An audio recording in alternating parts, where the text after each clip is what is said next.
Hello నమస్తే, welcome to morning news with RK. ఈరోజు ప్రధాన పత్రికలో వచ్చినటువంటి వార్తా విశేషాలను విశ్లేషిద్దాం. ముందుగా తెలంగాణ ప్రజల మానస పత్రిక నమస్తే తెలంగాణతో ప్రారంభిద్దాం. కేంద్ర హోంశాఖ మంత్రి అమిత్ షాతో శనివారం ఢిల్లీలో సమావేశమైన ముఖ్యమంత్రి కేసీఆర్ ఐపీఎస్ లను పెంచండి, అదనపు అధికారులను కేటాయించండి. కేంద్ర హోంశాఖ మంత్రి అమిత్ షా కోరిన ముఖ్యమంత్రి కొత్త జిల్లాల నేపథ్యంలో పోస్టులను 195 పెంచాలని వినతి. నిన్న ప్రధానమంత్రి మోదీ గారిని కలిసినటువంటి ముఖ్యమంత్రి మొన్న మోదీ గారిని కలిశారు, నిన్న అమిత్ షాను కలిశారు. అమిత్ షాను కలిసి తెలంగాణ రాష్ట్రంలో ఇప్పటికే జిల్లాలను 10 జిల్లాల నుండి 33 జిల్లాలుగా మార్చడం జరిగింది. దీంతో అధికారుల సంఖ్య కూడా అవసరం ఉంది కాబట్టి ముఖ్యమంత్రి గారు కేంద్ర హోంశాఖ మంత్రి అమిత్ షాను కలిసి ఐపీఎస్ సంఖ్యను పెంచాలని కోరడం జరిగింది. ఇప్పటికి మన దగ్గర సీనియర్ ఐపీఎస్ అధికారులుగా 76 మంది ఉన్నారు. వారి సంఖ్య పెంచాలని కోరడం జరిగింది. మొత్తంగా తెలంగాణ ఐపీఎస్ పోస్టుల అదనపు కేటాయింపు త్వరగా పూర్తి చేయాలని ముఖ్యమంత్రి కె చంద్రశేఖరరావు కేంద్ర హోంశాఖ మంత్రి అమిత్ షాను కోరారు. శనివారం హోంమంత్రితో భేటీ అయిన సీఎం ఈ మేరకు వినతి పత్రాన్ని అందజేశారు. రాష్ట్ర ఐపీఎస్ క్యాడర్ పోస్టుల సంఖ్యను 135 నుంచి 195కు పెంచాలని తెలిపారు.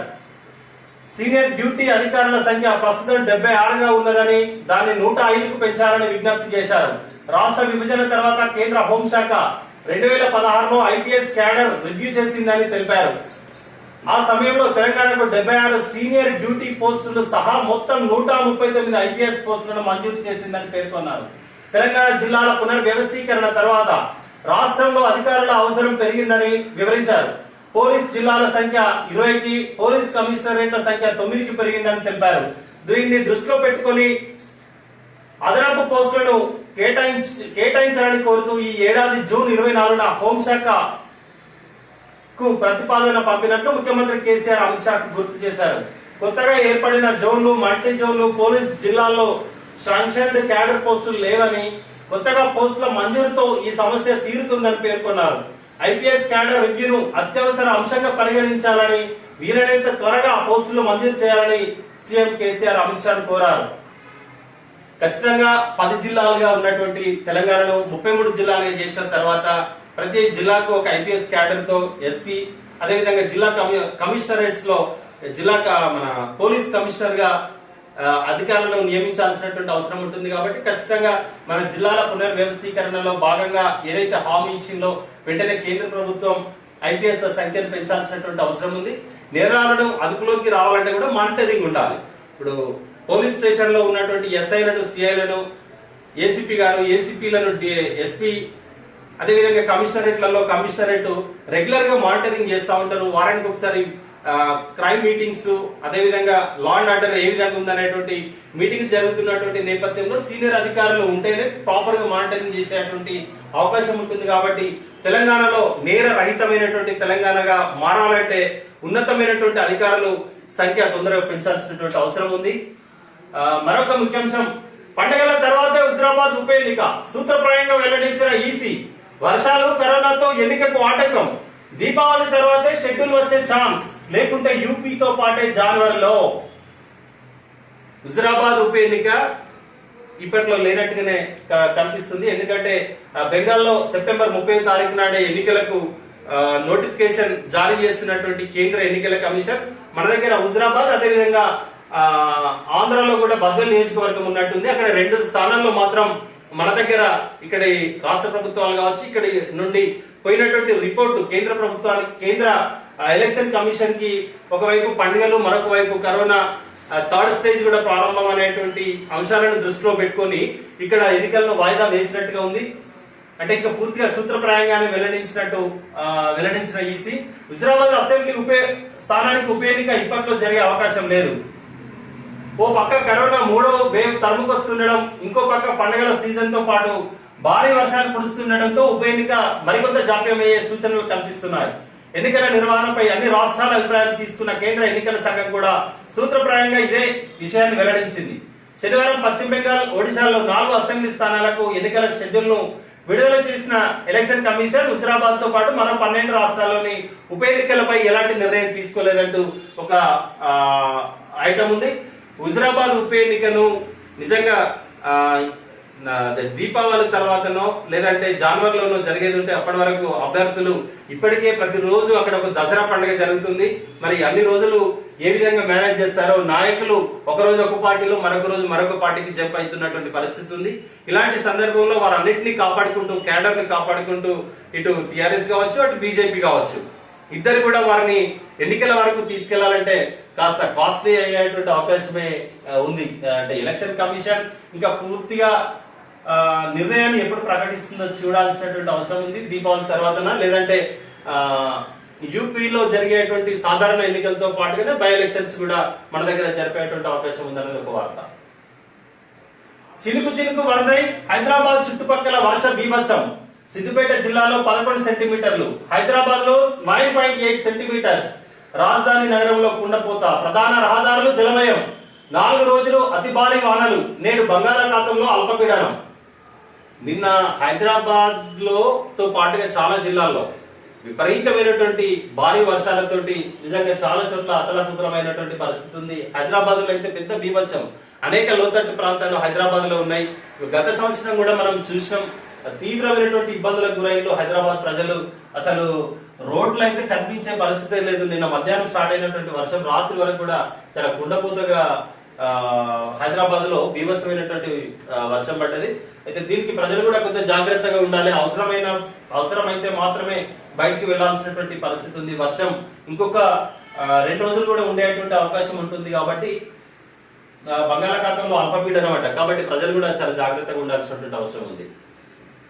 అక్టోబర్ 6 నుంచి దసరా సెలవులు. వచ్చే ఏడాది మార్చ్ ఏప్రిల్లో ఎస్ఎస్సి పరీక్షలు.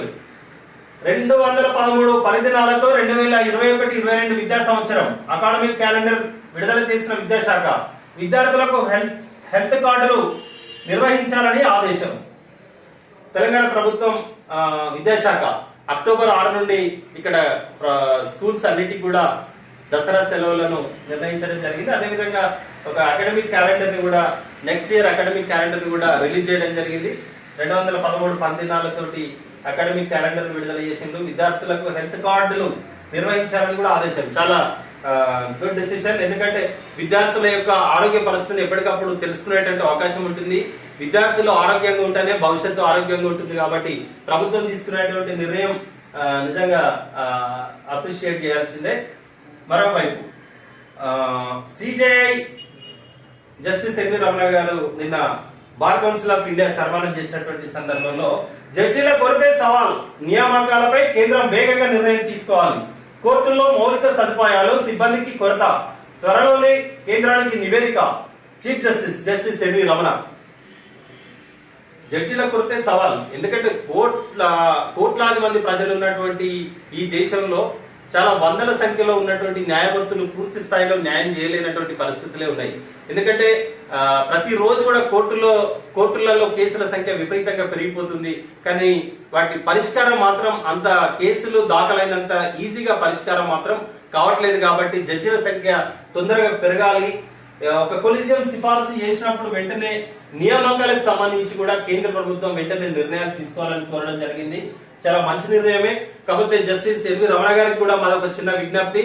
ఏ తెలంగాణ ప్రజలు కావచ్చు, తెలంగాణ న్యాయవాదులు తమ సంబంధించినటువంటి వ్యక్తులే ఉండాలని న్యాయస్థానాల్లో కోరుకుంటారు. కానీ తెలంగాణ హైకోర్టు రాష్ట్ర విభజన జరిగిన తర్వాత సుమారు 4-5 సంవత్సరాల తర్వాత 4 సంవత్సరాల తర్వాత హైకోర్టు విభజన జరిగింది. విభజన కోసం పెద్ద ఎత్తున ఇక్కడ ప్రభుత్వం కావచ్చు, న్యాయవాదులు అనేక రోజులు దీక్షలు, పోరాటాలు నిర్వహించడం జరిగింది. కానీ తెచ్చుకున్నటువంటి తెలంగాణలో ఇవాళ ఆంధ్రకు సంబంధించినటువంటి న్యాయమూర్తులను హైకోర్టు జడ్జిలుగా నియమించడాన్ని తెలంగాణ న్యాయవాద లోకం తీవ్రంగా తప్పుపడతా ఉంది. ఏ ప్రజల కోసం అయితే కొట్లాడుకున్నాం, ఎవరికైతే అక్కడ అవకాశాలు దక్కాలని కొట్లాడినామో మరి వారికి అవకాశం దక్కకుండా 7 న్యాయమూర్తుల పోస్టుల్లో 4 ఆంధ్ర ప్రాంతాలకు సంబంధించినటువంటి జ్యుడిషియల్ ఆఫీసర్స్ కి కేటాయిస్తూ అంటే కొలిజియం సిఫార్సు చేసింది. వాటిని వెంటనే రీకాల్ చేసుకుని తెలంగాణ అధికారులను హైకోర్టు జడ్జిలుగా నియమించాలని మేము కోరుతున్నాం. ఇది నమస్తే తెలంగాణలో ఉన్నటువంటి ప్రధాన వార్తలు. ఈనాడు చూద్దాం. రసాయనాలతో ఉపకాయం, పళ్ళు కూరగాయలపై అవశేషాలు, కొవ్వును కరిగించే గుణాన్ని దెబ్బతీస్తున్న పురుగు మందులు, సేంద్రియ ఆహారాలే మేలంటున్న నిపుణులు. ఊబకాయం ఇప్పటికీ దేశంలో ప్రతిరోజు ఊబకాయల సంఖ్య పెరుగుతుంది. ఉన్నటువంటి వెయిట్, ఉండాల్సినటువంటి వెయిట్ కన్నా ఎక్కువైపోతున్నదాన్ని ఊబకాయాలు అంటారు. ఆహారం మితంగానే తీసుకుంటున్నారా? శారీరక వ్యాయామం చేస్తున్నా బరువు తగ్గకపోగా ఏడాదికేడాది పెరుగుతున్నారా? అయితే దీనికి ప్రధాన కారణం శరీరంలోని యాసిడ్ ప్రోటీన్ పనితీరు దెబ్బతినడమే. శరీరంలోని ముదురు గోధుమ రంగు కొవ్వును కరిగించే గుణం ఉన్న ఈ ప్రోటీన్ పనితీరు మందగిస్తే అన్ని జాగ్రత్తలు తీసుకుంటూ నియమాలు పాటిస్తున్నా కూడా ఏడాదికి సుమారు 2.5 కిలోల వరకు బరువు పెరిగే అవకాశం ఉంటుందన్న శాస్త్రవేత్తలు. మనం పండ్లు కూరగాయలు ఏవి తీసుకున్నా కూడా గతంలో మనం కరోనా సమయంలో చాలా మంది ఎక్స్పర్ట్స్ కూడా వారి అభిప్రాయాన్ని చెప్పడం జరిగింది. ఒక సాల్ట్ తోటి కూరగాయలు కానీ పండ్లను కానీ కొంచెం ఒక 5-10 నిమిషాల సేపు నానబెట్టి వాటిని కడిగేది ఉంటే ఏమన్నా వాటిపై ఉన్నటువంటి అవశేషాలు, పురుగు మందుల అవశేషాలు ఏమున్నా కూడా పోయేటువంటి అవకాశం ఉంటుంది. కాబట్టి కొంచెం జాగ్రత్తగా వీటిని తీసుకోవాల్సినటువంటి అవసరం ఉంది. వర్ష బీభత్సం, రాజధానిలో కుండపోత, అరగంటలో అతలాకుతలం, ముసరంబాగ్ బ్రిడ్జి మునిగి రాకపోకలకు అంతరాయం, మూసికి భారీగా వరద, మరో 4 రోజులు అప్రమత్తంగా ఉండాలన్న వాతావరణ శాఖ. హైదరాబాద్ ముసరంబాగ్ బ్రిడ్జి ఫోటో వేయడం జరిగింది. దాదాపు బ్రిడ్జి మునిగిపోయి రాకపోకలు తీవ్ర అంతరాయం కలిగిందట. కుంభవృష్టిలా కురుస్తున్న వర్షాలతో హైదరాబాద్ ప్రజలు అల్లాడుతున్నారు. అరగంట నుంచి గంట వ్యవధిలోనే శనివారం మధ్యాహ్నం ఏకదాటిగా పలు ప్రాంతాల్లో వాన పడింది. రహదారులు జలమై రాకపోకలకు తీవ్ర ఇబ్బందులు ఎదురయ్యాయి. మరో 4 రోజుల పాటు ఇలాగే అక్కడక్కడ భారీ నుంచి అతి భారీ వర్షాలు కురుస్తాయని, ప్రజలు అత్యవసరమైతే తప్ప ఇళ్ల నుంచి బయటికి రావద్దని వాతావరణ శాఖ రాష్ట్ర సంచాలకులు నాగరత్న సూచించారు. దిల్షుక్ నగర్ మధ్య సాయంత్రం వరకు రాకపోకలు నిలిచిపోయాయి. యాకత్పుర లోతట్టు బస్తీ సైదరాబాద్ లోని పలు కాలనీల్లో ఇళ్లలోకి వరద చేరింది. అమర్పేటలోని ఆబ్కారీ కార్యాలయంలో అడుగులోతు నీరు నిలిచింది. దిల్షుక్ నగర్, కోదండరామ్ నగర్ ఎప్పటిలాగే వాన నీటిలో చిక్కుకుంది. సరూర్ నగర్ చెరువు నీరు ఆ ప్రాంతంలోని రోడ్లపై మోకాల లోతులో ప్రవహించింది. సాయిబాబా ఆలయంలోకి నీళ్లు చేరాయి. హైదరాబాద్ అంతటా ట్రాఫిక్ సమస్యలు తలెత్తాయి. వర్షం బీభత్సం సృష్టించినటువంటి విధ్వంసం ఇది. ఒక వర్షాలతో ఎక్కడికి లోతట్టు ప్రాంతాలు మునిగిపోవడమే కాకుండా తీవ్రమైనటువంటి వర్షం ఉన్నప్పుడు రోడ్లపై కూడా రోడ్లు కూడా మునిగిపోయినటువంటి పరిస్థితి. ముసరాబాద్ అంబర్పేట మధ్య ఉన్నటువంటి బ్రిడ్జ్ కూడా మునిగిపోయింది. అదేవిధంగా ఇక్కడ చాలా మంది కూడా తీవ్ర ఇబ్బందులకు గురైనటువంటి పరిస్థితి మనకు కనిపిస్తుంది. కొంచెం వీలైతే అత్యవసరమైతేనే మీరు బయటకు వెళ్ళండి అంటూ కూడా వాతావరణ శాఖ అధికారులు కోరడం జరిగింది. స్వర్ణ చరిత్ర, టోక్యో పారా ఒలింపిక్స్ లో భారత అథ్లెట్ల అద్భుత ప్రదర్శన కొనసాగుతుంది. గతంలో ఎన్నడూ లేని విధంగా ఒకే రోజు 2 స్వర్ణాలు మన క్రీడాకారులకు సొంతమయ్యాయి. షట్లర్ ప్రమోద్ భగత్, షూటర్ మనీష్ నర్వాల్ పసిడి పథకాలు సొంతం చేసుకున్నారు. షూటింగ్ లోనే సింగ్ రాజ్ ఆదానా రజతం సాధించగా బ్యాడ్మింటన్ లో మనోజ్ సర్కార్ కాంస్యం గెలిచాడు. ఒకే రోజు చాలా బ్రహ్మాండంగా మన పారా ఒలింపిక్స్ గేమ్స్ లో భారత అథ్లెట్స్ దూసుకుపోతున్నారు. స్వర్ణాలు, రజతాలతోటి కాంస్యం గెలుచుకొని నిజంగా క్రీడాకారులకు ఒక పండుగ వాతావరణాన్ని సృష్టించినట్టే. అదేవిధంగా ఇది చాలా మంది విద్యార్థులకు కావచ్చు, ఏదైతే మన గేమ్స్ క్రీడాకారులకి చాలా ప్రేరేపితంగా మంచి ఉత్సాహంగా ఉండేటువంటి అవకాశం ఉంటుంది. చాలా మంది ఇంకా క్రీడలు నేర్చుకోవాలనేటువంటి అభిలాష కూడా కొత్త విద్యార్థులకు ఉండే అవకాశం ఉంటుంది. లాయర్లు సమాజానికి దిక్సూచి కావాలి, హక్కులపై ప్రజలను చైతన్యవంతుల్ని చేయాలి. బీసీఐ సన్మాన సభలో సిజేఐ జస్టిస్ ఎన్వి రమణ వెల్లడి. ఖాళీల భర్తీ ఖ్యాతి కొలీజియానిదేనని వ్యాఖ్య. న్యాయవాదులు సమాజానికి దిక్సూచిగా నిలవాలి, అవసరమైన వారికి సహాయం చేస్తూ ప్రజలకున్న హక్కుల పట్ల చైతన్యవంతుల్ని చేయాలి.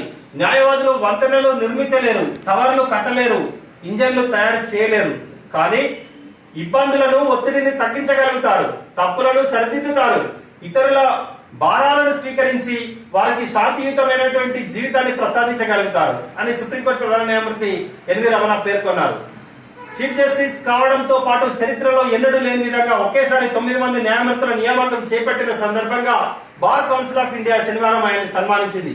కొత్తగా బాధ్యతలు చేపట్టిన న్యాయమూర్తులు justice Vikramnath, justice CT Ravikumar, justice PS Narasimha, justice సుందరేశ్లను గౌరవించింది. చీఫ్ జస్టిస్ మాట్లాడుతూ న్యాయమూర్తుల నియామక ఖ్యాతి అంత కొలిజియానికే దక్కుతుందని నేను తెందుల్కర్ ని కాదు అంటూ ఒక సందేశాన్ని ఇవ్వడం జరిగింది. నిజంగా లాయర్లు సమాజానికి దిక్సూచే ఎన్నో సమస్యలతోటి అనేక మంది బాధితులు న్యాయవాదుల దగ్గరకు వచ్చినప్పుడు వారి బాధను న్యాయవాదులు స్వీకరించి వీరు వారికి జరిగేటువంటి న్యాయం కోసం కోర్టుల్లో పోరాడుతున్నారు. నిజంగా చాలా అద్భుతంగా వివరించిండు. వారు ఏమో ఇంజనీర్స్ కాదు, డాక్టర్లు కాదు, వంతెనలు కట్టలేరు, టవర్లు కట్టలేరు, ఇంజన్లను తయారు చేయలేరు. కానీ మీ ఇబ్బందులను, మీ ఒత్తిడిని తగ్గించేటువంటి ప్రయత్నం న్యాయవాదులు చేస్తున్నారని చెప్పడం జరిగింది. ఖచ్చితంగా చాలా బాగా చెప్పారు న్యాయవాదుల సమస్యల గురించి. ఒక సీనియర్ చీఫ్ జస్టిస్ ఆఫ్ ఇండియాగా మీకు ఉన్నటువంటి అనుభవం, ఎంతో అనుభవం ఉంటే మాత్రం ఇలాంటి మాటలు రావు. కానీ తెలంగాణ న్యాయవాదులకు దక్కాల్సినటువంటి న్యాయమైన వాటా పట్ల కూడా మీరు దృష్టి సారించాలని కోరుతున్నాం. ఐపీఎస్ క్యాడర్ పోస్టులు పెంచండి, కేంద్ర హోంశాఖ మంత్రి అమిత్ షా సీఎం కేసీఆర్ వినతి. తెలంగాణ ఐపీఎస్ క్యాడర్ పోస్టుల సంఖ్యను పెంచాలని కేంద్ర హోంశాఖ మంత్రి అమిత్ షా ముఖ్యమంత్రి కేసీఆర్ విజ్ఞప్తి చేశారు. అమిత్ షాను ఆయన అధికారిక నివాసం కృష్ణమీనన్ మార్గ్ లో ముఖ్యమంత్రి శనివారం సాయంత్రం కలిశారు. సాయంత్రం 3:15 హోంమంత్రి నివాసానికి చేరుకున్న ముఖ్యమంత్రి దాదాపు 40 నిమిషాల పాటు భేటీ కొనసాగించారు. ముఖ్యమంత్రి వెంట రాజ్యసభ సభ్యుడు జోగినపల్లి సంతోష్ కుమార్ కూడా ఉన్నారు. ఐపీఎస్ అధికారుల సంఖ్య పెంపుతో పాటు రాష్ట్ర పునర్విభజన చట్టంలో పొందుపరిచిన హామీలు నెరవేర్చాలని అమిత్ షాను సీఎం కోరడం జరిగింది. ఐపీఎస్ లను పెంచాల్సినటువంటి బాధ్యత ఉంది, నేరాల సంఖ్య తగ్గించాల్సినటువంటి బాధ్యత రాష్ట్ర ప్రభుత్వంపై ఉంది, నేర రహితమైనటువంటి సమాజంగా రాష్ట్రంగా మార్చాల్సినటువంటి బాధ్యత కూడా రాష్ట్ర ప్రభుత్వం, గౌరవ ముఖ్యమంత్రి పై ఉంది. కాబట్టి ఖచ్చితంగా పెంచాల్సిందే. అధికారాలను పెంచితే తప్ప ఒక సమర్థవంతమైనటువంటి పాలనను అందించేటువంటి అవకాశం ఉంటుంది. తెలుగు రాష్ట్రాల్లో ఏవై 12 కలకలం, డెల్టా ప్లస్ ఉత్పరివర్తనంలో ఇదో ఉపరకం, మరింత సమస్యాత్మకం అంటున్న నిపుణులు. ఏపీ తెలంగాణలో కేసులు, కోవిడ్ లో మరిన్ని ఉత్పరివర్తనాలు వైద్య రంగానికి సవాల్ విసురుతున్నాయి. డెల్టా ప్లస్ ఉత్పరివర్తనాలే ప్రమాదకరం అనుకుంటే డెల్టా ప్లస్ లో ఏవై 12 అనే మరో ఉపరకం మరింత సమస్యాత్మకంగా మారింది. ఇది మరింత వేగంగా వ్యాప్తి చెందుతుందని వైద్య నిపుణులు ఆందోళన వ్యక్తం చేస్తున్నారు. ఏవై 12 రకం తొలి కేసు ఉత్తరాఖండ్ లో ఆగస్టు 30న వెలుగు చూసింది. వారం రోజుల్లోపే తెలుగు రాష్ట్రాల్లో వ్యాపించింది. ఏవై 12 కేసులు దేశంలోని 15 రాష్ట్రాల్లో, కేంద్రపాలిత ప్రాంతాల్లో కలిపి 178 నమోదైతే ఏపీలో 18, తెలంగాణలో 15 చొప్పున వచ్చాయి. ఈ కేసుల నమోదులో ఉత్తరాఖండ్ తో కలిసి ఏపీ 3వ స్థానంలో ఉంది. ఈ వివరాలను అన్ని రాష్ట్ర ప్రభుత్వాలకు తెలియజేస్తూ అప్రమత్తంగా ఉండాలని కేంద్ర ఆరోగ్య శాఖ సూచించింది. వివిధ రాష్ట్రాల నుంచి సేకరించిన నమూనాలను ర్యాండమ్ పద్ధతిలో పరీక్షించినప్పుడు ఏవై 12 కేసులు బయటపడ్డాయి. సాధారణంగా ప్రతి ఆర్టీపీసీఆర్ ల్యాబ్ నుంచి 15 రోజులకు ఒకసారి 15 నమూనాలను సిసిఎంబి ఇతర చోట్లకు పంపుతున్నారు. వీటిని పరీక్షించి వైరస్ ఉత్పరివర్తనాన్ని గుర్తిస్తున్నారు. కొత్త ఉత్పరివర్తనాలు వచ్చినప్పుడల్లా తమ వద్ద ఉన్న నమూనాలను మళ్లీ పరీక్షిస్తున్నారు. డెల్టా ప్లస్ ఉత్పరివర్తనతో వ్యాప్తి వేగం పెరుగుతున్నట్లు తెలుస్తుంది. ఊపిరితిత్తుల కణాల్లో అది బలంగా అతుక్కపోతుంది. అమ్మో, ఇప్పటికే డెల్టా ప్లస్ తో సెకండ్ వేవ్ లోనే తీవ్రంగా ఇబ్బంది పడ్డటువంటి పరిస్థితి దేశవ్యాప్తంగా చూసాం. తెలంగాణ, ఆంధ్రప్రదేశ్ లోనైతే ఎంతో మంది అభాగ్యులు తమ కన్నవారిని కోల్పోవడం జరిగింది. కానీ ఇప్పుడు మళ్ళొక రకం, ఇది 3వ రకంగా ఉన్నట్టుంది. ఈ డెల్టా ప్లస్ ఉత్పరివర్తనంలోనే ఇదో ఇంకో రకం అట, ఏవై 12 అనేది వస్తుంది. కాబట్టి ప్రజలందరూ ఖచ్చితంగా కరోనాకు నిబంధించినటువంటి ప్రభుత్వం ఏదైతే నిబంధనలు విధించిందో మాస్క్ ను ఖచ్చితంగా పెట్టుకోవాల్సిందే, శానిటైజ్ చేసుకోవాల్సిందే, ఎప్పటికప్పుడు చేతులను శుభ్రంగా కట్టుకోండి. ఏదో ఇప్పుడు ప్రస్తుతం ఉన్నటువంటి పరిస్థితుల్లో కొంత కోవిడ్ ఎఫెక్ట్ తగ్గింది కాబట్టి మనం ఎట్లయినా ఉండొచ్చు అనుకుంటూ ఇష్టం ఉన్నట్టు వివరించకుండా ప్రజలందరూ కూడా జాగ్రత్తగా ఉండండి. 3వ వేవ్ రాకుండా మనకు మనమే అడ్డుకట్ట వేసేటువంటి అవకాశం ఉన్నప్పుడు దాన్ని ప్రజలందరిగా మనం ఖచ్చితంగా పాటించాల్సినటువంటి అవసరం ఉంది. ఎవరికి కూడా మనం 2వ వేవ్ లో జరిగినటువంటి ఇబ్బంది జరగకుండా ఉండాలని కోరుకుందాం. దీపావళి తర్వాతే హుజరాబాద్ బద్వేల్ ఉపపోరు, ఒడిశాలో 1, పశ్చిమ బెంగాల్లో 3 అసెంబ్లీ స్థానాలకు ఈ నెల 30న పోలింగ్. హుజురాబాద్ అసెంబ్లీ స్థానంలో ఉప ఎన్నిక నిర్వహణపై ఎన్నికల సంఘం స్పష్టతనిచ్చింది. పండుగల సీజన్ ముగిసిన తర్వాతే హుజురాబాద్ తో పాటు ఏపీలోని బద్వేల్ శాసనసభ స్థానానికి ఉప ఎన్నిక జరుగుతుందని తెలిపింది. అయితే ఒడిశాలో 1, పశ్చిమ బెంగాల్లో 3 అసెంబ్లీ సీట్లకు ఈ నెల 30న ఎన్నికలు నిర్వహించనున్నట్లు ఈసీ ప్రకటించింది. దేశవ్యాప్తంగా వివిధ రాష్ట్రాలు, కేంద్రపాలిత ప్రాంతాల్లో ఖాళీగా ఉన్న 3 లోక్సభ స్థానాలు, 32 శాసనసభ స్థానాల ఎన్నికల నిర్వహణపై ఈ నెల 1వ తేదీన ఆయా రాష్ట్రాల సిఎస్ లో, డీజీపీలు, సిఇఓలతో ఈసీ సమీక్ష నిర్వహించింది. అంటే ఇక్కడ ప్రభుత్వం, ఇక్కడ ఆంధ్రప్రదేశ్ అండ్ తెలంగాణ ప్రభుత్వాలు ఇచ్చినటువంటి నివేదికను కూడా వారు పరిగణలోకి తీసుకున్నట్టుంది. ఇక్కడ కరోనా ఎఫెక్ట్ అదే పండుగల సీజన్ అని భావించిందో ఏమో. మొత్తానికి ఎలక్షన్ కమిషన్ మాత్రం హుజురాబాద్, బద్వేల్ ఉప పోరు ఈ సెప్టెంబర్ లో ముగిసేటువంటి అవకాశం లేదనేది స్పష్టమైపోయింది. ఓన్లీ ఒరిస్సాలో అండ్ పశ్చిమ బెంగాల్లో మాత్రమే బై ఎలక్షన్స్ జరుగుతున్నాయి. మన తెలంగాణ అండ్ ఆంధ్రప్రదేశ్ లో జరిగేటువంటి ఉప ఎన్నికలు మాత్రం అక్టోబర్ ఆర్ నవంబర్, అంటే దీపావళి తర్వాత కానీ లేదంటే ఉత్తరప్రదేశ్ లో జరిగేటువంటి సాధారణ ఎన్నికలతో మాత్రమే జరిగేటువంటి అవకాశం ఉన్నట్టు కనిపిస్తుంది. అప్పటి వరకు ఇంకా హుజురాబాద్ ప్రజలను, హుజురాబాద్ నాయకులు కాపాడుకుంటూ రావాల్సిందే. కుటుంబం కోసమే కేసీఆర్ ఆలోచనలు, దోపిడీకి అనే వ్యవసాయ క్షేత్రంలోనే ప్రణాళికలు. సంజయ్ యాత్రలో ఫడ్నవీస్. బండి సంజయ్ గారు చేస్తున్నటువంటి ప్రజా సంగ్రామ యాత్రలో ఫడ్నవీస్ మహారాష్ట్ర మాజీ ఉప ముఖ్యమంత్రి పాల్గొని కుటుంబం కోసమే కేసీఆర్ ఆలోచనలు చేస్తున్నారు. ఇదంతా దోపిడీ, ఆయన వ్యవసాయ క్షేత్రంలోనే ప్రణాళికలు అంటూ ఆయన మాట్లాడినటువంటి మాటలు కూడా బ్యానర్ లో ఇవ్వడం జరిగింది. చలో రామప్ప, చుట్టుపక్కల ఎన్నో దర్శనీయ స్థలాలంటూ ఈ పేపర్ లో పూర్తిగా రామప్ప ఇటీవలనే జాతీయ స్థాయిలో గుర్తింపు పొందినటువంటి చలో రామప్పను చాలా చుట్టుపక్కల కూడా దర్శనీయ స్థలాలు ఉన్నాయి, దాన్ని చూడొచ్చు అంటూ కూడా ఈనాడులో ఇవ్వడం జరిగింది.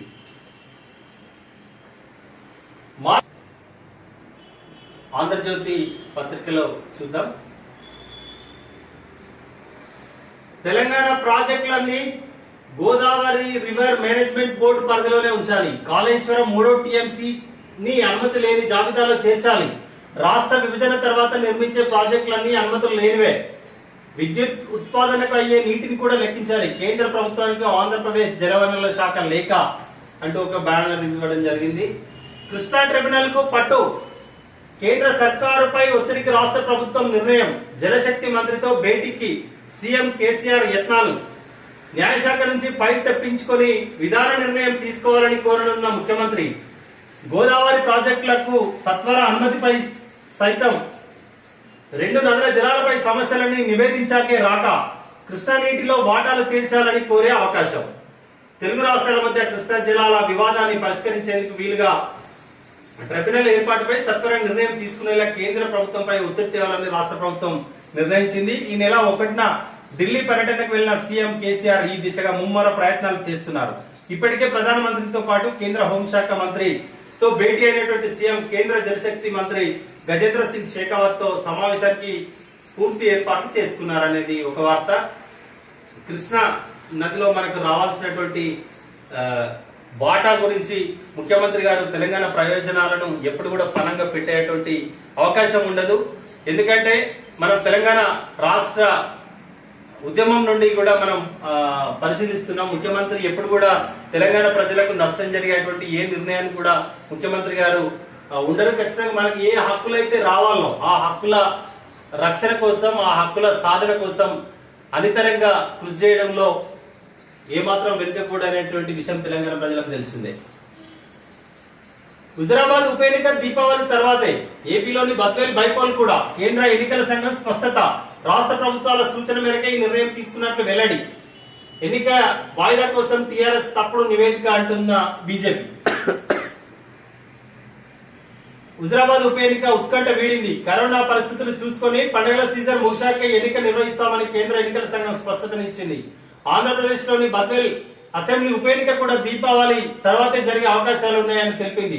ఉప ఎన్నికలు జరగాల్సిన రాష్ట్రాలతో సెప్టెంబర్ 1న నిర్వహించిన వీడియో కాన్ఫరెన్స్ సందర్భంగా పండుగల సీజన్ ముగిశాకే బైపోల్స్ పెట్టాలని తెలంగాణ, ఏపీ సహా పలు రాష్ట్రాల ఉన్నతాధికారులు సూచించినట్టు ఈసీ పేర్కొంది. దాని ప్రాతిపదికనే ఈ నిర్ణయం తీసుకున్నట్లుగా ఆంధ్రజ్యోతి పత్రికలో వార్త రావడం జరిగింది. 56 ఐపీఎస్ పోస్టులు ఇవ్వండి. కేడర్ స్ట్రెంత్ కు 195 పెంచండి. సీనియర్ డ్యూటీ పోస్టులను 105కు పెంచాలి. అమిత్ షాకు కేసీఆర్ వినతి అంటూ మరొక వార్త. ఐపీఎస్ అధికారులను పెంచాలి. ఇక్కడ పోలీస్ యంత్రాంగాన్ని పోలీసును మరింత పటిష్టంగా చేయడం కోసం ఐపీఎస్ సంఖ్యను పెంచాలంటూ ఒక వార్త. పసిడి పట్టం పారా ఒలింపిక్స్ లో భారత్ కు ఒకే రోజు 2 స్వర్ణాలు. షట్లర్ ప్రమోద్, షూటర్ మనీష్ కు గోల్డ్, షూటర్ సింగరాజ్ కు రజతం, బ్యాడ్మింటన్ లో మనోజ్ కు కాంస్యం. టోర్నీలో దేశానికి ఇప్పటికే 17 పథకాలు, మరో 2 ఖాయం. నేడు పోటీలకు ముగింపు. భారత ఒలింపిక్స్ పారా ఒలింపిక్స్ లో పసిడి పంట పండుతుంది. భారత్ కు గతంలో ఎప్పుడు లేని విధంగా ఇప్పటికే సుమారు 17 పథకాలు. నిజంగా గ్రేట్ ప్లేయర్స్ మనకు ఇండియాకు ఉన్నారని చెప్పుకోవచ్చు. ఇవాళ కొత్తపల్కు ఆర్కే కొత్తపల్క్ అంటూ ఆంధ్రజ్యోతి ఆర్కే ఇచ్చినటువంటి కొత్తపల్కు చూద్దాం. ఇంకా సానుభూతి రాజకీయమా? తెలంగాణలో వైఎస్ఆర్ తెలంగాణ పార్టీని ప్రారంభించిన షర్మిల రాజకీయంగా తప్పటడుగులు వేస్తున్నారా? దివంగత రాజశేఖర రెడ్డిపై ప్రజల్లో ఉన్న అభిమానాన్ని క్యాచ్ చేసుకోవాలన్న ఉద్దేశంతో షర్మిల గురువారం నాడు హైదరాబాద్ లో వైఎస్ఆర్ 12వ వర్ధంతి సందర్భంగా సంస్మరణ సమావేశాన్ని ఏర్పాటు చేశారు. రాజశేఖర రెడ్డి ఆంధ్ర ప్రాంత ప్రజలకు ఉన్నంత సానుభూతి తెలంగాణ ప్రజల్లో లేదని చెప్పవచ్చు. అంతేకాకుండా రాజశేఖర రెడ్డి మరణించి 12 ఏళ్లు అయింది. రాష్ట్రం విడిపోయి తెలంగాణ ఏర్పడి 7 ఏళ్లు అయింది. ఇప్పుడు తెలంగాణ రాజకీయాల్లో రాజశేఖర రెడ్డి ప్రభావం ఉండే అవకాశం లేదు. తెలంగాణ సాధించిన పార్టీగా తెలంగాణ రాష్ట్ర సమితి అధికారంలో ఉంది. సీఎం కేసీఆర్ తో పిసిసి అధ్యక్షుడు రేవంత్ రెడ్డి ఒకవైపున, బీజేపీ అధ్యక్షుడు బండి సంజయ్ మరోవైపు తలపడుతున్నారు. ఈ నేపథ్యంలో రాజశేఖర రెడ్డిపై సానుభూతి ఇంకా మిగిలే ఉంటుంది అనుకోలేం. రాజశేఖర రెడ్డి వర్ధంతి సభలో ప్రసంగించిన విజయమ్మ ఏపీలో జగన్ రెడ్డి రాజన్న రాజ్యం దిశగా అడుగులు వేస్తున్నారని, తెలంగాణలో కూడా రాజన్న రాజ్యం ఏర్పాటుకు షర్మిలను దీవించాలని కోరారు. తల్లిగా ఆమె అలా భావించడంలో తప్పులేదు. జగన్ రెడ్డి పాలన గురించి ఆంధ్ర ప్రజలకు అర్థమైందో లేదో తెలియదు కానీ తెలంగాణ ప్రజలకు స్పష్టమైన అవగాహన ఉంది. జగన్ రెడ్డి తరహా పాలన తెలంగాణ సమాజం ఆమోదించదు. రాజశేఖర రెడ్డి పరిపాలన తర్వాత రాజశేఖర రెడ్డి పేరు చెబుతూ అక్కడ జగన్మోహన్ రెడ్డి, ఇక్కడ షర్మిల రాజకీయాలు పనిచేయమంటూ ఆర్కే కొత్తపల్కు బాగా రాసిండు. బాగుంది, నిజమే. తెలంగాణలో రాజన్న రాజ్యం నడవదు, ఇంకా అంతకన్నా అద్భుతమైనటువంటి కేసీఆర్ రాజ్యం నడుస్తుంది. కాబట్టి ఇక్కడ కొత్తగా షర్మిలమ్మ ఇక్కడ రాజకీయాలు చేయాల్సినటువంటి అవసరం లేదనేది తెలంగాణ ప్రజలు. రాజశేఖర్ రెడ్డి పేరు చెప్పుకొని ఇక్కడ రాజకీయాలు చేస్తా అంటే తెలంగాణ సమాజం ఒప్పుకోదనే భావించవచ్చు. ఎందుకంటే ఇప్పటి వరకు షర్మిల గారు పార్టీ ఏర్పాటు చేసిన తర్వాత జరిగినటువంటి పరిస్థితులను కనుక మనం పరిశీలించినా విశ్లేషిస్తే మాత్రం చాలా స్పష్టంగా అర్థమవుతుంది. తెలంగాణలో ఆంధ్ర ప్రాంత నాయకుల రాజకీయం ఇక్కడ ఏంటనేదే తెలంగాణ ప్రజల మనోగతం. ఏ పోరాటం అయితే ఆత్మగౌరవం కోసం జరిగిందో మళ్ళీ అదే ఆత్మగౌరవం దెబ్బతినే విధంగా ఆంధ్ర ప్రాంతకు సంబంధించినటువంటి నాయకురాలు రాజశేఖర రెడ్డి కూతురు మీరక్కడ పాదయాత్ర చేసిండ్రు. జగనన్న రాజ్యం రావాలంటూ ఆంధ్రలో అనేక రోజులు పర్యటించిండ్రు. సమావేశాలు సభలు ఏర్పాటు చేసి మీరు అక్కడ చూసుకోకుండా ఇక్కడ ఎందుకమ్మా? ఇక్కడ తెలంగాణ ప్రజలు అంతగా మిమ్మల్ని ఆదరించారనేదే మనకు అర్థమైపోతుంది కదా మీరు పార్టీ పెట్టినప్పటి నుండి చూస్తే. సమస్యల్లో న్యాయం, కోర్టుల్లో మౌలిక వసతులకు కొరత, హైకోర్టులో 41 జడ్జి పోస్టుల ఖాళీ, 41% జడ్జి పోస్టులు ఖాళీ, వాటిని భర్తీ చేయడం అతిపెద్ద సవాల్. దీనిపై అత్యవసరంగా దృష్టి సారించాలి. వసతుల కోసం జాతీయ కార్పొరేషన్ వారంలో కేంద్రానికి సవివర నివేదిక ఇస్తా. న్యాయ వ్యవస్థలో మరింతగా మహిళలు, ఖర్చు, సుదీర్ఘ ఎదురుచూపులే సమస్యలు, కార్పొరేటీకరణతో మరింత ఖరీదు. Supreme chief justice NV Ramana వ్యాఖ్యలు. ఘనంగా సత్కరించిన బార్ కౌన్సిల్ న్యాయమంత్రి ఎస్జి ప్రశంసలు. జస్టిస్ రమణను తొలిసారి కలిసినప్పుడు ఆయన గురించి ఎక్కువగా తెలియదు. మీడియా ద్వారా కొందరు మిత్రుల ద్వారా ఆయన గురించి విన్నాను.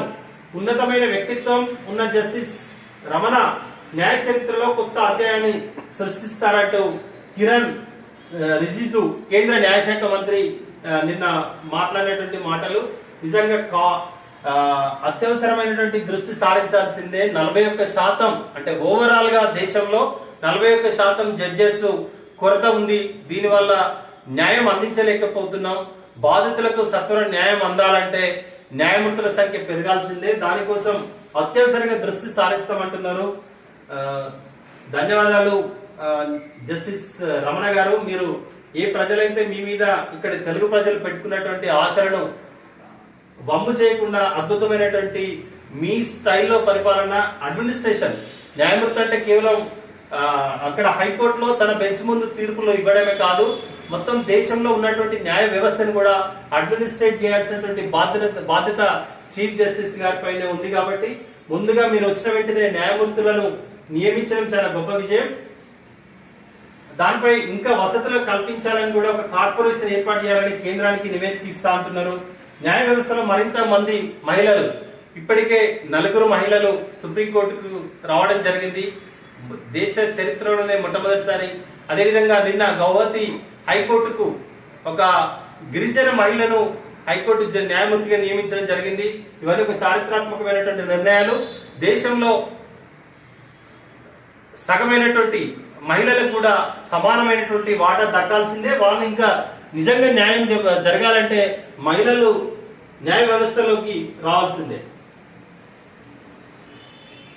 మరొక వార్త, కాబుల్లో తాలిబాన్ల విజయోత్సవాలు, 17 మంది మృతి, మరొక 41 మందికి గాయాలు. ఆందోళన చేసిన మహిళలపైన దౌర్జన్యం. పంజషీర్లో హోరాహోరీ పోరు, మానవ కవచాలను వాడుతున్న తాలిబాన్లు. కడదాకా పోరాడతామన్న మసూద్ సలేహ్. తాలిబాన్ల సర్కారు ఏర్పాటు వాయిదా. తాలిబాన్ హక్కానీ గ్రూపు విభేదాలే కారణం. మళ్లీ శుక్రవారమే అధికారిక ప్రకటన. అంతర్జాతీయ సమాజం మెచ్చేలా కూర్పు. జబీయుల్లాకు సమాచార మంత్రిగా ఛాన్స్. గణిత్ సోదరుడు గుల్బుద్దీన్ కు అవకాశం. గణిత్ సోదరుడు అంటే మాజీ ఆఫ్ఘనిస్తాన్ అధ్యక్షుడు. ఆఫ్ఘనిస్తాన్ రాజధాని నగరం కాబుల్ మళ్లీ రక్తమూడింది. దేవుడి దయతో ఆఫ్ఘన్ మొత్తం మన నియంత్రణలోకి వచ్చింది. పంజషీర్ పైన మన పట్టు సాధించామని తాలిబాన్ కమాండర్ ఒకరు శుక్రవారం ప్రకటించారు. కాబుల్ నగరాల్లో తాలిబాన్లు విజయోత్సవంలో కూడా తుపాకులతో కాల్పులు జరిపారు. ఈ ఘటనలో కాబుల్లో 17 మంది మృతి చెందగా 41 మంది గాయపడ్డారు. అరే, కాబుల్ వచ్చినాక ఇంకేంద్రా ఇంతమందిని చంపాల్సినటువంటి అవసరం ఏముంది? పూర్తిగా షంషీర్ ఏదైతే పంజషీర్ లో ఒక వర్గం సలేహ్ మసూద్ అనేటువంటి వారి నాయకత్వంలో పెద్ద ఎత్తున ఈ తాలిబాన్లకు వ్యతిరేకంగా తాలిబాన్లు ఆక్యుపై చేసుకోకుండా, ఆ నగరాన్ని ఆక్యుపై చేసుకోకుండా పంజషీర్ లో పోరాడుతున్నటువంటి వారిపై ఒక మానవ కవచాలని పెట్టుకొని పోరు జరుపుతూ చివరికి దాన్ని కూడా స్వాధీనం చేసుకున్నామని ఇక్కడ తాలిబాన్ సంబంధించినటువంటి ఒక కమాండర్ చెప్తున్నారు. దానికి మొత్తం ఆఫ్ఘనిస్తాన్ తమ చేతుల్లోకి వచ్చిందని సంబరాలు జరుపుతూ కూడా ఈ దుర్మార్గులు జరిపినటువంటి కాల్పుల్లో 17 మంది మృతి చెందారు. ఒక నరమేధం సృష్టించిండ్రు. అక్కడ మరొక 41 మందికి కూడా గాయాలైనట్టుగా ఉన్నాయి. మరో వార్త, దంచి కొట్టిన వాన. హైదరాబాద్ లో మళ్లీ భారీ వర్షం. నీట మునిగిన ముసారాబాద్ బ్రిడ్జ్. నగరంలో పలు ప్రాంతాల్లో కుండపోత. జిల్లాలోనూ జోరుగా వర్షాలు. మంచిర్యాల వాగులో 2 కూలీల మృతి. బోధలో పిడుగుపాటుకు 1. రేపు బంగాళాఖాతంలో అల్పపీడనం. 5 రోజుల పాటు భారీ వర్షాలు. మరొక 5 రోజుల పాటు భారీ వర్షాలు పడేటువంటి అవకాశం ఉంది. ఇప్పటికే హైదరాబాద్ తో పాటు పలు జిల్లాల్లో వర్ష బీభత్సం సృష్టించినందున ఇంకా జాగ్రత్తగా ఉండాలి. అధికారులు కూడా ఎప్పటికప్పుడు దీన్ని సమన్వయం చేసుకుంటూ ఎక్కడ కూడా ప్రజలకు ఇబ్బంది కాకుండా చూసుకోవాల్సినటువంటి బాధ్యత ఉంది. కాబట్టి ఇక్కడ జిహెచ్ఎంసీతో పాటు జిల్లాల్లో ఉన్నటువంటి రెవెన్యూ యంత్రాంగం కూడా అప్రమత్తమై ఇక్కడ ప్రజలకు ఇబ్బందులు లేకుండా చూసుకోవాల్సినటువంటి అవసరం ఉంది. రాబోయే రోజుల్లో సొంత జాగాలో ఇల్లు కట్టిస్తాం. గ్రామంలో మహిళా సంఘాల భవనాలు నిర్మిస్తాం. హుజరాబాద్ లో డబుల్ ఇళ్లను పూర్తి చేస్తాం. బొట్టు పిల్లలు కుట్టు మిషన్లకు మోసపోవద్దు. ధరలు పెంచుతున్న బీజేపీకి ఓట్లు వేస్తారా? హరీష్ రావు హుజరాబాద్ లో జరుగుతున్నటువంటి ఉప ఎన్నిక కోసం హరీష్ రావు ఇన్ఛార్జ్ గా ఉన్న విషయం మనకు తెలుసు. అక్కడ జరుగుతున్నటువంటి మీటింగ్ లో రాబోయే రోజుల్లో సొంత జాగాలో ఇల్లు కట్టిస్తాం. ఎవరైతే ఇల్లు లేని నిరుపేదలు ఉన్నారో వారికి ఇప్పటికే డబుల్ బెడ్రూమ్ పథకం ఒకవైపు కొనసాగుతుండగా మరొక వైపు అందరికీ డబుల్ బెడ్రూమ్ ఇవ్వలేమని గతంలో కూడా కొద్దిమంది నాయకులు ఎవరో ప్రకటించినట్టు తెలుసు. వారికి అలాంటి వారికి ఎక్కడైతే వారికి జాగాలు ఉంటాయో అక్కడ సొంతంగా ఇల్లు కట్టుకోవడానికి ఇల్లు మేమే కట్టిస్తామంటూ కూడా నిన్న ఆర్థిక శాఖ మంత్రి తన్నీర్ హరీష్ రావు గారు చెప్పారు. తెలంగాణ ప్రజలు కూడా దీనికోసమే వేచి చూస్తున్నారు.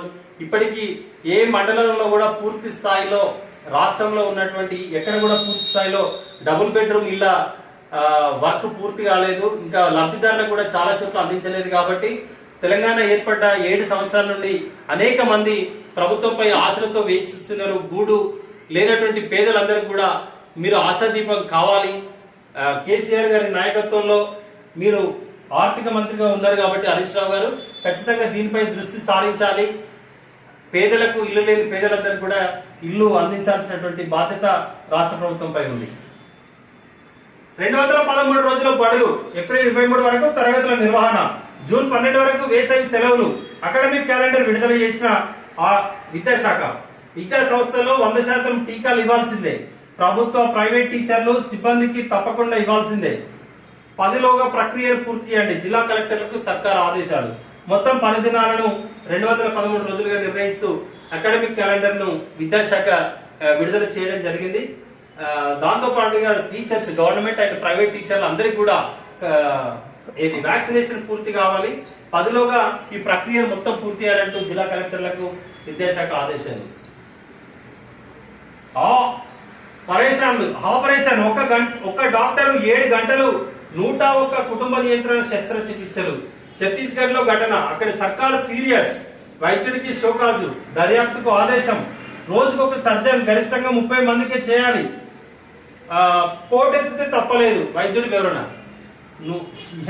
ఏ డాక్టర్ ఒకటే రోజు 101 మందికి కుటుంబ నియంత్రణ ఆపరేషన్లు చేసిండు. ఒక వైద్యుడిగా రోజుకు 30 ఆపరేషన్లు మాత్రమే చేయాలనేటువంటి నిబంధనలు ఉల్లంఘించడని చెప్పి ఛత్తీస్గఢ్ సర్కార్ డాక్టర్ కి షోకాజ్ నోటీస్ కూడా జారీ చేసింది. కానీ పబ్లిక్ ఒత్తిడి, పోటెత్తితే తప్పలేదంటూ వైద్యులు వివరించుకున్నారు. కుటుంబ నియంత్రణ ఆపరేషన్ చేసుకోవడానికి ప్రజలు ఎక్కువగా రావడంతో చేసినని డాక్టర్ చెప్తున్నారు. సరే, డాక్టర్ని కూడా అభినందించాలే. పనిచేయాలనేటువంటి ఒక ప్రభుత్వ డాక్టర్ గా ఉన్నటువంటి వ్యక్తి ఎక్కువ పనిచేయాలనేటువంటి అభిలాషను కలిగి ఉండడం చాలా మంచిదే. కానీ ఏమైనా జరగడానికి జరిగితే కదా ఇబ్బంది. ఓకే, ఇది ఆంధ్రజ్యోతిలోని వార్తలు. ఇప్పుడు వెలుగు చూద్దాం. దేనికైనా గూగుల్ రేటింగ్. ఏం కొనాలన్నా, ఏ సర్వీస్ కావాలన్నా రేటింగ్ చూస్తున్న జనం. హోటళ్ల నుంచి హాస్పిటళ్ల సేవల దాకా రివ్యూలు చూసి పోవుడే.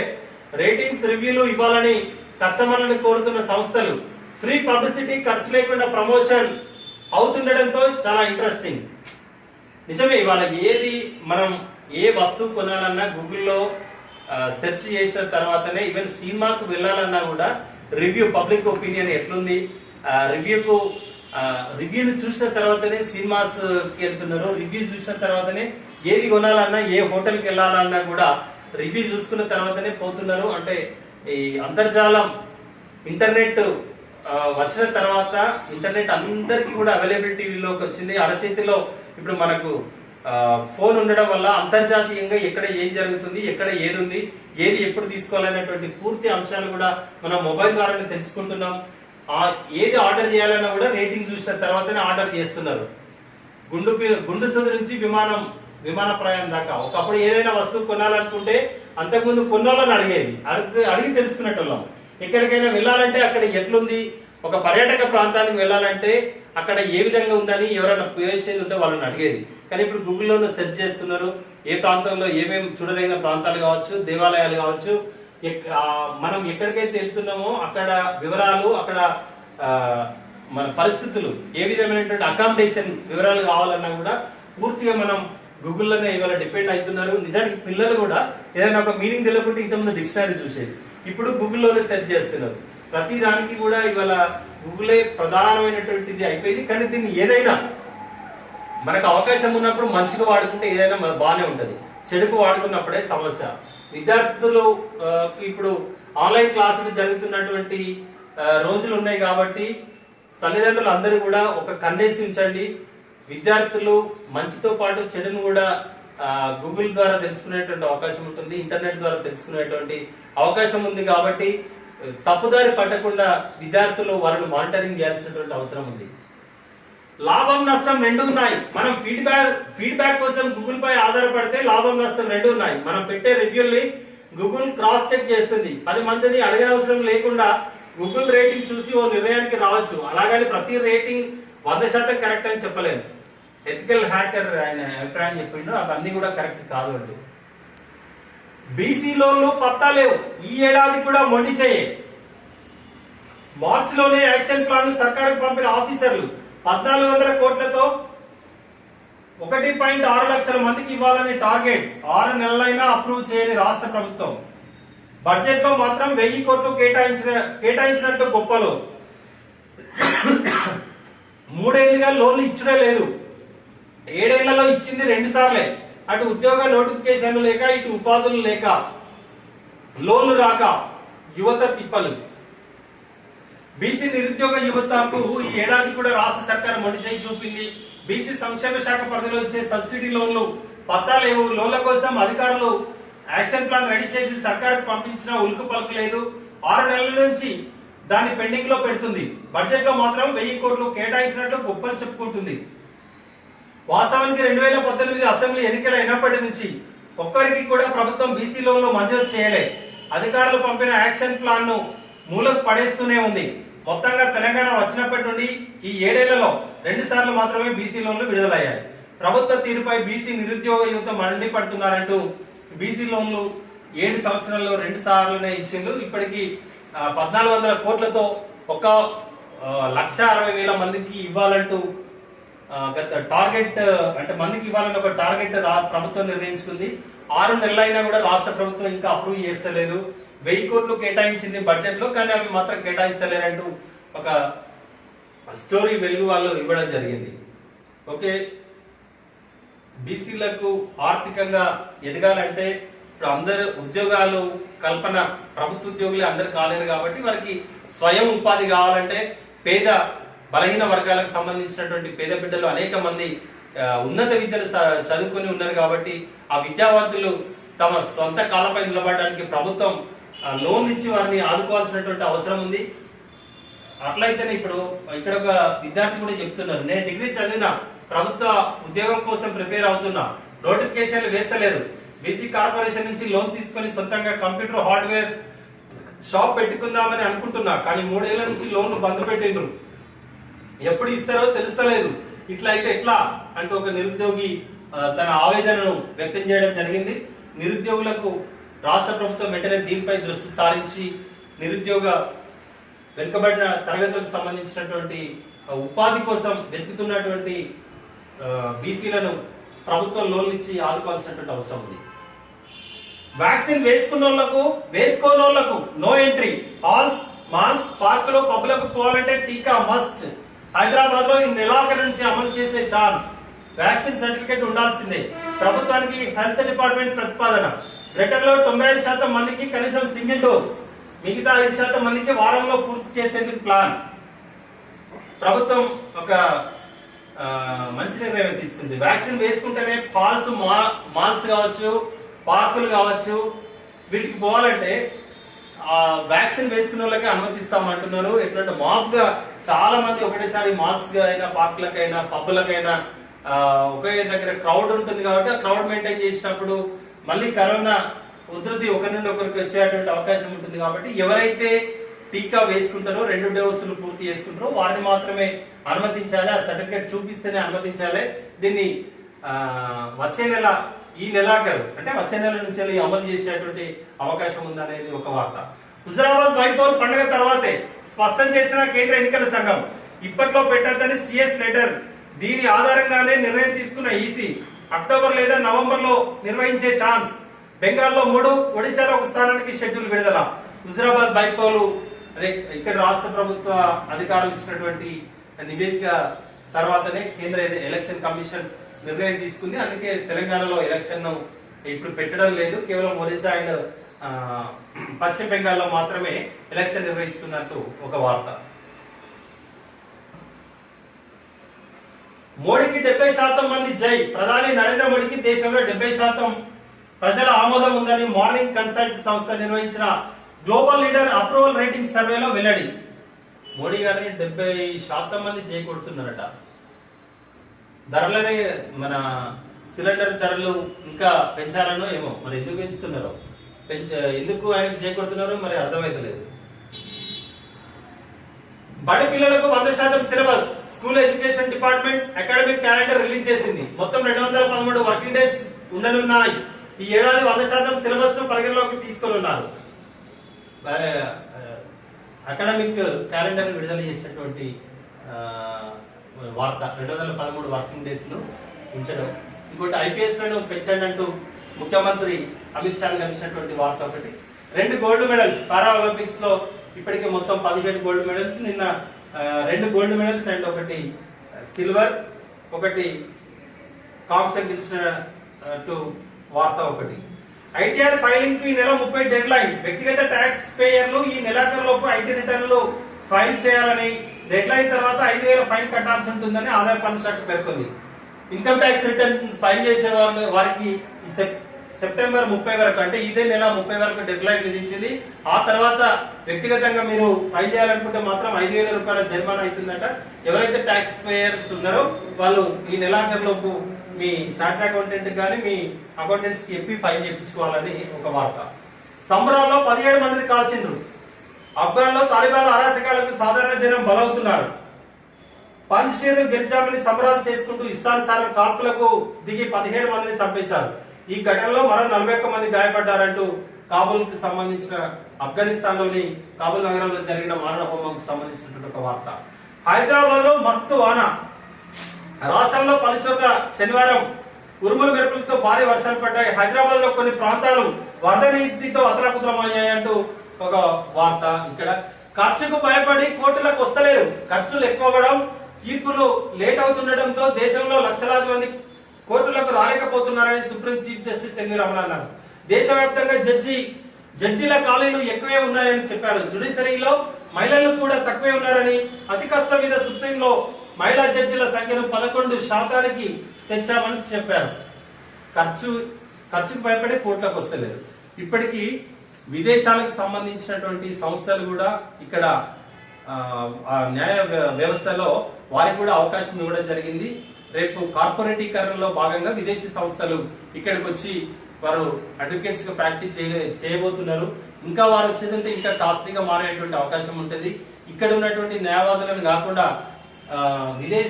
విదేశీ న్యాయవాదులను కూడా ప్రభుత్వం ప్రోత్సహిస్తుంది. కాబట్టి మీరు ఇక్కడి న్యాయవాదులకే ఇంత ఖర్చు అంటున్నారు, ఇంకా వారు వచ్చేదంటే ఇంకా ఖర్చు పెరిగేటువంటి అవకాశం ఉంటుంది. ఓకే, ఇది ఈనాటి ప్రధాన వార్తా పత్రికల్లో వచ్చినటువంటి వార్తలు, విశ్లేషణలు. నమస్తే.